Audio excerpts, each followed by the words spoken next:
नमस्कार बच्चों, मैं विद्या सैनी, व्याख्याता हिंदी। पिछले वीडियो में हमने संधि पे चर्चा की थी और संधि का पिछला वीडियो अगर नहीं देखा है तो आप कृपया करके देख लीजिए। ये संधि के लिए दूसरा वीडियो बना रहे हैं और आशा करती हूँ कि जैसे जैसे वीडियो आप ध्यानपूर्वक सुने, बनाया जा रहा है वैसे वैसे ध्यानपूर्वक सुने और साथ साथ उसको अपनी अभ्यास पुस्तिका में नोट भी करें। आज हम संधि के बारे में चर्चा करेंगे। संधि हमने पढ़ा था, दो वर्णों के मेल को संधि कहते हैं। जब दो वर्ण परस्पर मिलते हैं तो संधि कहलाती है। संधि में हम कह रहे थे संधि तीन प्रकार की होती है।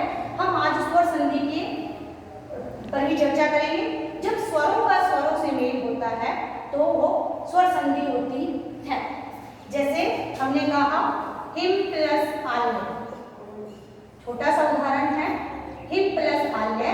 तो हिम में मैं का ए और आल्य का आ दोनों मिलके दीर्घ हो जाते हैं, आ हो जाते हैं और हिमालय बन जाता है।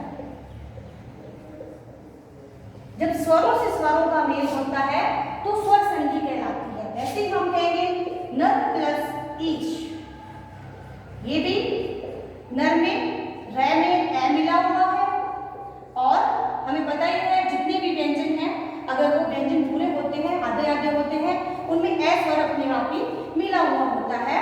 और उसके बाद ईश में हम ई लेंगे, ए और ई मिलके हो जाएंगे ए और उससे शब्द रचना हो गई हमारे नरेश। इस प्रकार हम कहेंगे जब दो स्वर परस्पर मिलते हैं तो स्वर संधि होती है। वहां पर स्वर संधि में भी मैंने कल आपको बताया कि हम दीर्घ स्वर संधि के बारे में चर्चा कर रहे हैं। दीर्घ स्वर संधि में क्या होता है कि समान स्वरों का मेल होता है।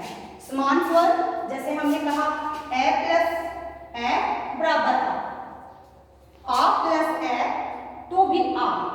समान स्वर जैसे ई है, छोटी ई और छोटी ई मिलकर दीर्घ ई हो जाते हैं। तो वहां ये है कि चाहे पहले ए आए और बाद में आ आए तो भी वो आ दीर्घ होगा, तो वहां पर दीर्घ स्वर संधि होगी।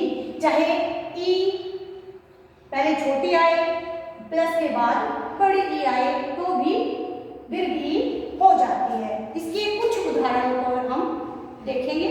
देखिए, जिस प्रकार ए और ए मिलकर आ हो जाते हैं तो मध्य प्लस अनुस्वार तो हो गया। मध्य में तय में ए है और अनुस्वार का ए दोनों मिलकर आ हो जाएंगे तो ये मता अनुस्वार शब्द रचना हुई मता अनुस्वार। वैसे ही हम पढ़ेंगे राम प्लस अवतार तो बना रामावतार। राम में मैं में ए और अवतार का ए मिलकर रामावतार हो जाता है। वैसे ही मूल्य प्लस अंकन, दोनों तरफ मैंने आपको बताया कि दोनों ही तरफ सार्थक शब्द होने चाहिए जिनका कोई न कोई अर्थ निकलता हो। ऐसे ही हमने कहा मत यानी विचार, अनुसार यानी उसके अनुसार, तो मतानुसार हो गया यानी विचारों के अनुसार। मूल्य प्लस अंकन, मूल्यांकन शब्द रचना हो गई। तो यहाँ ये में है वो ए है और ये ए दोनों मिलकर आ हो जाते हैं तो शब्द रचना होगी मूल्य प्लस अंकन यानी मूल्यांकन। अंकन यानी गणना, मूल्य यानी कीमत। इसी प्रकार हम देखेंगे ए और आ दोनों मिलकर क्या हो जाते हैं आ। चाहे पहले लघु स्वर आए ए और फिर दीर्घ स्वर आ आए, दोनों मिलकर आ हो जाते हैं। ये है दीर्घ स्वर संधि। तो नील प्लस आकाश, नील प्लस आकाश यानी नीला आकाश। यहां हम कहेंगे नील में से ए, ले में से ए निकला है और ये आ तो ए प्लस आ मिलके आ हो जाते हैं। शब्द रचना हमारी हुई नीला आकाश। वैसे ही हम देखेंगे एक प्लस आनंद तो एकानंद। एकानंद हमें पता ही है किसका पर्यायवाची है, गणेश जी का, जिसका एक मुख है, एक आनंद वाले हैं जो। चरण प्लस आगत। चरण में ए में है वो ए है और आगत में का आ, दोनों ही ए और आ मिलकर आ हो जाते हैं, तो यहाँ शरणागत। इसी प्रकार हम देखेंगे कि आ पहले आ जाए, प्लस से पहले चाहे आ जाए और प्लस के बाद ए हो तो भी वो दीर्घ में बदल जाते हैं। जैसे हमने कहा कि तथापि, यहाँ से हम इसका संधि विच्छेद करेंगे तो दो शब्द रचना होती है और शब्दों का कोई ना कोई अर्थ निकलना चाहिए। तो पहला शब्द तो हमारा तथा हो गया और एक मिल गया तथा में से अपि और निकल रहा है, तो ये तथापि। हम कहेंगे संधि युक्त शब्द है या संधि शब्द है, उनको अलग करने की प्रक्रिया है वो संधि विच्छेद कहलाता है। ये संधि विच्छेद किया है हमने। ऐसे ही हम कहेंगे रेखा प्लस अंकन। खा में है आ की मात्रा, वो निकालेंगे, प्लस किया, अंकन में अ है, ये दोनों जी जुड़ के आ हो जाएंगे, शब्द रचना हुई रेखांकन। इसी प्रकार हम करेंगे विद्या प्लस अर्थी, तो बना विद्या में या में से आया और अर्थी का ए, ये दोनों को जब जोड़ किया तो दीर्घ आ बन जाता है और शब्द रचना हुई विद्यार्थी। बहुत से विद्यार्थी हैं वो खुद ही विद्यार्थी शब्द है वो गलत लिखते हैं, विद्यार्थी की जगह विद्यार्थी लिख देते हैं। विधा को कहते हैं कला और विद्या का मतलब होता है ज्ञान, पढ़ाई, जो हम कह सकते हैं। तो यहाँ ये विद्या अगर आपको लिखना है, विद्यार्थी लिखना है, तो या दे के नीचे हलंत लगा के लिखिए विद्यार्थी, या आप लिख सकते हैं दे को आधा बनाया फिर इसी के साथ यह लगाया और ये हो गया विद्यार्थी। तो ये शब्द शुद्धि के अंतर्गत भी आता है। बहुत सारे बच्चे हैं वो विद्यार्थी लिखते हैं, ध्यान लगाते हैं, या फिर ये डंडा न लगा के सीधा ही इस तरह से लिख देते हैं, तो वो आपका शब्द है वो गलत है। तो हमारा सही शब्द है वो विद्यार्थी है, विद्या प्लस अर्थी। इसी प्रकार दोनों ही अगर दीर्घ होंगे आ और आ, उनको जोड़ेंगे तो भी दीर्घ आ बन जाएगा। जैसे महा प्लस आत्मा, महा में शब्द में आ शब्द है, आ वर्ण है और इसमें भी आ स्वर है और आ मिलके आ हो जाते हैं, यहाँ शब्द रचना महात्मा। इसी प्रकार वार्ता प्लस आलाप, वार्तालाप। जो ये संधि वाले शब्द आपको बताए जा रहे हैं ये मुख्यतः है प्रतियोगी परीक्षाओं में पूछे जाते हैं, आपके बहुत ही महत्वपूर्ण है आपके लिए। तो अपनी कॉपी में साथ साथ इसको नोट भी करते जाइए और इसका स्क्रीनशॉट भी ले लीजिए, आपको आगे तक ये काम आएगा। आगे हम चर्चा करते हैं जैसे आ और आ वाले शब्दों में, तो संधि हमने कहा कारा प्लस आवास, तो शब्द बना कारावास। इसी तरह हम कारा प्लस आगार करेंगे तो कारागार हो जाएगा। यहाँ आवास शब्द आएगा, आवास कोई शब्द नहीं है। बच्चे गलती कर जाते हैं संधि करने में, आवास अवास लगा देते हैं, अवास नहीं होता, शब्द होता है वो आवास होता है। ठीक है विद्यार्थियों, आगे हम चलते हैं वही दीर्घ स्वर संधि के महत्वपूर्ण उदाहरण है वो देखते हैं।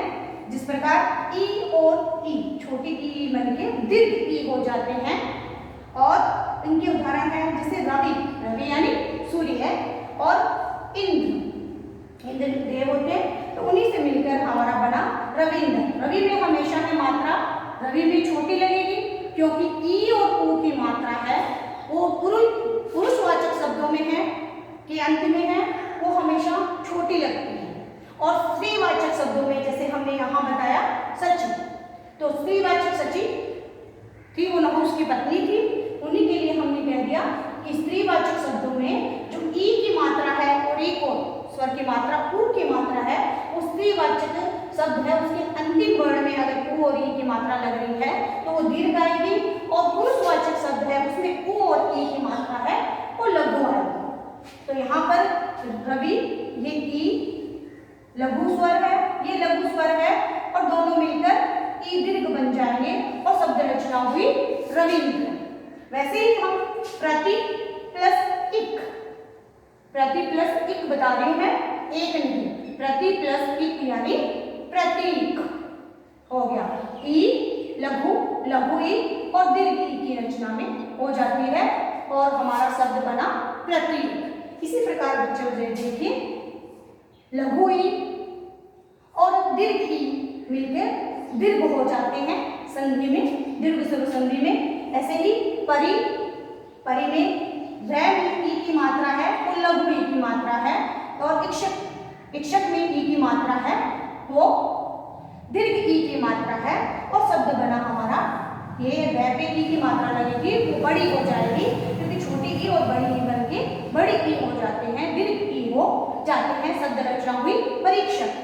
अब एक ये बात देखनी है कि जहां भी श आए, ये शब्द आप ध्यान से देख लीजिए, और एक ये शब्द ध्यान से देखिए। वर्ण श से पहले ई है वो हमेशा दीर्घ आएगी, और श से पहले ई है वो दीर्घ आएगी। औरों में ई है वो लघु आ सकती है, लेकिन श और श दोनों से पहले दीर्घ ई ही लगती है। बच्चे हैं यहाँ गलती कर जाते हैं, हमें वो नहीं करने हैं, तो ध्यान पूर्वक है वो देखिए। परी प्लस इक्षक, श से पहले ई बड़ी ही आएगी और परीक्षक बन जाता है। इसी प्रकार परी प्लस इक्षा हमारी परीक्षा होती है, तो उसका भी हम देखेंगे। तो परी रै पे छोटी की मात्रा, और इक्षा में श से पहले आपको बताया है ई दीर्घ ही आती है, तो शब्द रचना हमारी परीक्षा। इसी प्रकार मुनि प्लस ईश्वर, मुनि में ई है, न में ई की मात्रा लघु है, ईश्वर में मैंने कहा श से पहले हमेशा ई है वो दीर्घ आती है। इसी प्रकार शब्द रचना होगी वो होगी मुनीश्वर। आगे हम ई के ही और उदाहरण देखते हैं। जब बड़ी ई और छोटी ई का मेल होता है तो दीर्घ ई हो जाता है। जैसे सची प्लस इंद्र, सची में है ई की मात्रा बड़ी है, मैंने अभी आपको बताया, बार बार बता रही हूं कि हमेशा स्त्रीलिंग शब्दों में या स्त्रीवाचक शब्दों में ई की मात्रा अंत वाले शब्द में है वो हमेशा बड़ी आती है, और ऊ की मात्रा भी, ऊ और ई दोनों की मात्रा ही स्त्रीवाचक शब्दों में बड़ी रहेगी। ये नियम ही है, जान लीजिए। पुल्लिंग शब्दों में, पुल्लिंग वाचक शब्दों में हमेशा ऊ और ई की मात्रा है वो छोटी ही आती है। इसी प्रकार बच्चे पत्नी है वो बहुत बार गलत लिखते हैं, तो पत्नी में हमेशा मैंने कहा ई की मात्रा बड़ी आएगी। एक शब्द और है वो देख लीजिए, श्रीमती। ये शब्द भी बच्चे बहुत गलत लिखते हैं, ये शब्द शुद्ध है और बच्चों के लिखने का तरीका ये होता है ये, और मैंने बताया ये गलत है श्रीमती, क्योंकि ई की मात्रा स्त्रीवाचक शब्द, श्रीमती स्त्रीवाचक शब्द है, तो इसमें ई की मात्रा बड़ी ही आनी चाहिए व्याकरण के नियम के अनुसार। पत्नी प्लस इच्छा, पत्नी में ई दीर्घ, न में ई की मात्रा दीर्घ, और यहाँ इच्छा में ई की मात्रा लघु, और दोनों मिलकर क्या हो जाएंगे, बड़ी ई हो जाएंगे, दीर्घ ई आ जाएंगे, पत्नी इच्छा।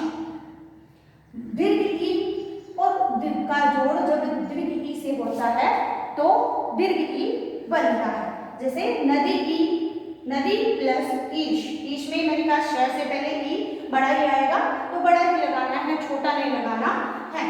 तो ये बड़ी, द में ई की मात्रा है बड़ी है, और ईश में भी बड़ी ही है, और दोनों मिलकर द पे जो मात्रा लगेगी तो नदीश बन जाएगा।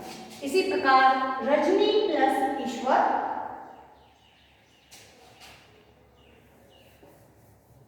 रजनीश्वर, शब्द रचना हुई होगी रजनीश्वर। सती प्लस ईश, सतीश। ये संधि का वीडियो नंबर 2 है, तो आपको ये ध्यानपूर्वक देखना है। आशा करती हूँ ध्यान से देखेंगे और साथ में अध्ययन भी करेंगे